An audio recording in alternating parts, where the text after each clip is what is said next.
इस संवाद में जनक और नव योगेश्वर का मधुर संवाद हुआ, जिसमें महाराज जनक ने दुर्लभो मानुषो देहो देहि नाम क्षण भंगुर तत्राप दुर्लभम मन्ने वैकुंठ प्रिय दर्शनम। संत महिमा गान करके पूछा, इदम भागवतम ब्रूत, आप मुझे भागवत धर्म का उपदेश दीजिए।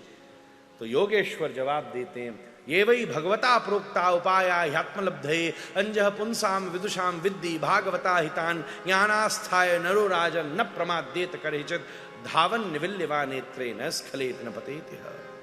जो भगवान के द्वारा कहा है वही भागवत धर्म है। जो अंजः अति सरल है, कठिन बनाने से भगवान नहीं मिलते, सरल करने से भगवान मिलते हैं। अंतिम बात कह दी, कायेन वाचा मनसेन्द्रियैर्वा बुद्ध्यात्मना वा अनुसृत स्वभावात् करोति यद्यत् सकलम परस्मै नारायणायेति समर्पयेत्। सनत कुमार संहिता में श्लोक थोड़ा अलग है, वो ज्यादा प्रसिद्ध हो गया। वहां है नारायणायेति समर्पयामि और वहां है प्रकृतिर स्वभावात्। और भागवत जी में श्लोक थोड़ा विलग है, अनुसृत स्वभावात् और नारायणायेति समर्पयेत्। भगवान कह रहे हैं भैया, दो में से एक ही साधन हो सके, या तो सेठ बन करके रहोगे तो फायदा नुकसान तुम्हें देखना पड़ेगा, पर अगर मुनीम बन के रहोगे तो हिसाब लियो। आंख तूने क्या देखा, कान तूने क्या देखा, मुंह कायेन वाचा मनसेन्द्रियैर्वा, हर इंद्रिय का हिसाब लेकर और सेठ जी को हिसाब सौंप दो। नारायणायेति समर्पयेत्। हे प्रभु आप संभालिए हिसाब, पाप पुण्य आप देखो, हमें तो केवल अपने शरणागति की तनख्वाह देते रहिएगा महाराज। आगे भगवान ने श्री उद्धव को जब यदुवंशी प्रमादी होकर युद्ध करने लगे तो अपने पूर्व पुरुष यदु का चरित्र सुनाया, और यदु ने भगवान दत्तात्रेय के द्वारा जो मंगलोपदेश सुना है वही सुना, जिसमें 24 गुरुओं की चर्चा हुई।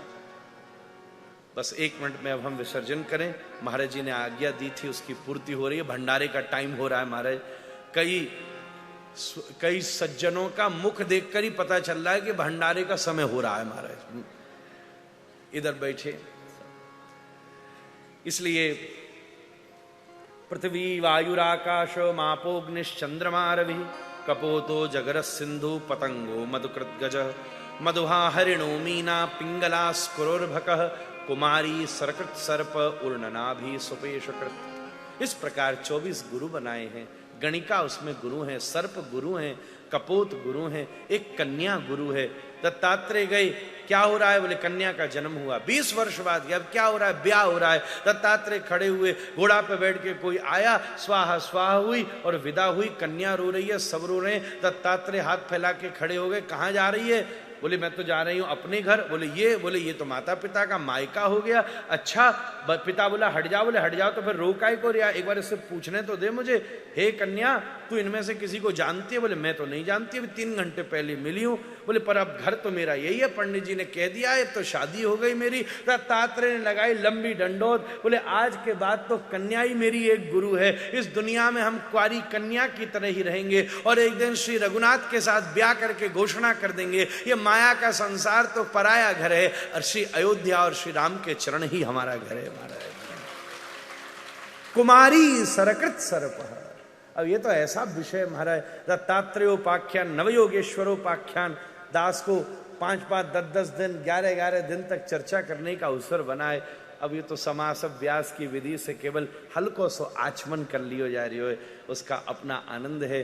पृथ्वी वायुराका, अध्यात्म का स्वरूप दत्तात्रेय ने क्या अद्भुत वर्णन किया है। इस पूरे शरीर का निर्माण 5 तत्वों से हुआ है। आप 5 तत्वों के गुणों को भी अपने स्वभाव में लेते आइए। पृथ्वी का गुण है धैर्य, जल का गुण है पवित्रता, ये सब गुण हैं। पृथ्वी वायु आकाश आपो अग्नि, ये 5 तत्व प्रथम 5 गुरु हैं। हम सबका शरीर 5 तत्व बना अति अधम शरीरा, वो स्वामी जी कह रहे हैं। तो ये जो 5 तत्व से बना शरीर है, ये 5 तत्व के गुण अगर हमारे स्वभाव में आ जाएं तो धीरे धीरे आत्मा महात्मा की तरफ बढ़ जाती है। वही तो महात्मत्व का बोध हो जाता है। ऐसा मंगल दिव्य वर्णन 24 अवतारों का, क्योंकि ये शरीर 24 गुणों से युक्त है महाराज जी। 25वां तत्व तो स्वयं ब्रह्म तत्व है और 25वां गुरु भी शरीर है। दत्तात्रेय के वैसे 25 गुरु हैं।